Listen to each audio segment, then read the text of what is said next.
கர்த்தருக்குள்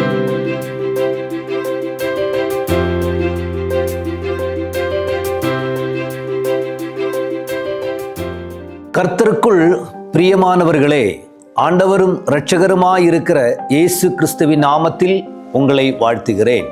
இந்த காலை நேரத்தில் உங்களோடு தேவ வார்த்தையை பகிர்ந்து கொள்வதில் நான் மிக மகிழ்ச்சி அடைகிறேன். இன்றைய தினத்திலும் கூட நாம் தேவனுடைய வார்த்தையிலிருந்து நான் உங்களோடு பேச விரும்புகிற காரியம், கர்த்தர் மோசையோடு சொன்ன ஒரு காரியம்.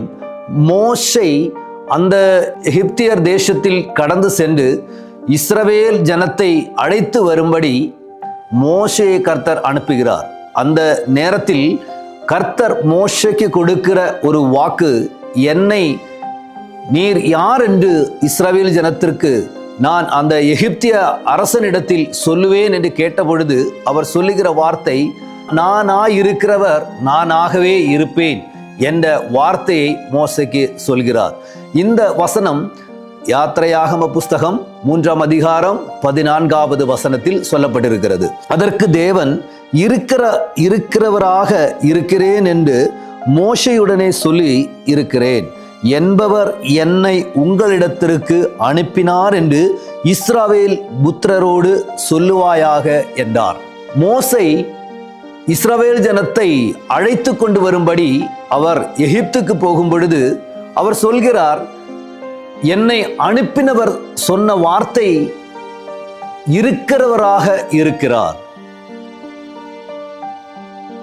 ஒருவேளை இந்த வார்த்தையை நாம் வாசிக்கும் பொழுது எனக்குள் வந்த தேவன் எனக்கு கொடுத்திருக்கிற அந்த தரிசனமானது, மனிதர்கள் பல நேரங்களில் வார்த்தையை மாறிவிடுகிறார்கள். இன்று சொன்னதை நாளை மறந்து விடுகிறார்கள். இன்று அவர்கள் நம்மிடத்தில் பேசுவதை நாளை நினைப்பது கூட இல்லை. ஆனால் கர்த்தர் மோசையோடு பேசும் பொழுது இப்படியாக சொல்கிறார், இருக்கிறவராக இருக்கிறேன். அப்படி என்று சொன்னா, எந்த நேரத்திலும் எந்த சூழ்நிலையிலும் நான் மாறுகிறவர் அல்ல என்று கர்த்தர் அங்கே அந்த இஸ்ரவேல் ஜனத்திற்கு சொல்லும்படியாக மோசையிடத்தில் கர்த்தர் சொல்லி அனுப்புகிறார். அதன் காரணம், யாக்கோபிற்கும் ஆபிரகாமிற்கும் இசஹாக்குக்கும் தேவன் என்ன சொன்னாரோ அந்த வார்த்தையின்படி அந்த ஜனத்தை அதுவரைக்கும் தன்னுடைய பிதாக்களை கர்த்தர் நடத்தி வந்திருக்கிறார். அவர் தேவைகளை கர்த்தர் இருந்திருக்கிறார். கர்த்தர் என்ன தன் பிதாக்களிடத்தில் சொன்னாரோ அது அப்படியே செய்திருக்கிறார். எந்த குறைவும் இல்லாமல், எந்த மாற்று கருத்தும் இல்லாமல் தேவனுடைய வார்த்தை அப்படியே அவர்கள் அறிந்திருக்கிறார்கள். அதனால் கர்த்தர் சொல்கிறார், இன்னைக்கு உன்னுடைய சூழ்நிலை எதுவோ அந்த சூழ்நிலையை மாற்ற உனக்கு யார் என்ன தேவையோ அதாகவே நான் உன்னிடத்தில் வந்து நிற்கிறேன் என்று கர்த்தர் சொல்கிறார். அங்கே அதிக வேலை செய்து கஷ்டப்பட்டு உபத்திரவம் அனுபவித்துக் கொண்டு இருக்கிற அந்த ஜனத்தை பார்த்து மோசையிடத்தில் கர்த்தர் சொல்கிறார், அவர்களுக்கு இப்ப தேவை என்னவென்றால் அந்த அடிமை நுகத்திலிருந்து அவருக்கு வெளியேற ஒரு இரட்சகர் அவருக்கு வேண்டும். அந்த இரட்சகராகவே நான் இருக்கிறேன் என்று உன்னுடைய பிதாக்களோடு கூட இருந்த அதே கர்த்தர் இவர்களோடும் இருந்து இந்த எகிப்தில் இருந்து பாலும் தேனும் ஒழுகிற அந்த கானானுக்கு கொண்டு செல்லக்கூடிய இரட்சகராக நான் உங்களுக்கு இருக்கிறேன் என்று கர்த்தர் அவர்களுக்கு வாக்கு கொடுக்கிறார். அந்த இஸ்ரவேல் ஜனத்திற்கு வாக்கு கொடுத்த கர்த்தர் இன்று உங்களோடு கர்த்தர் வாக்கு கொடுக்கிறது என்னவென்றால், உங்களுடைய தேவை எதுவோ, உங்களுடைய சூழ்நிலை எதுவோ, உங்களுடைய எந்த நிலைமையில் நீங்கள் இருக்கிறீர்களோ உங்களுடைய காரியத்திற்கு அதை நிறைவேற்ற கர்த்தர் இன்று அவர் அந்த காரியத்தை நிறைவேற்றுகிறாகவே இருக்கிறார்.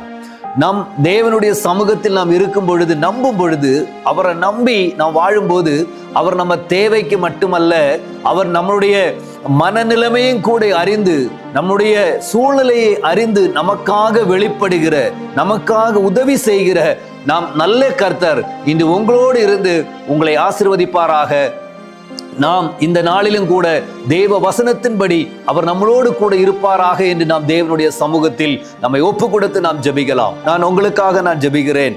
நல்ல ஆண்டவரே, இந்த நல்ல காலை நேரத்திற்காக உமது பிள்ளைகளே நன்றியோடு ஆண்டவரே நான் உமது பாதபிடத்தில் அர்ப்பணிக்கிறேன் ஏசப்பா.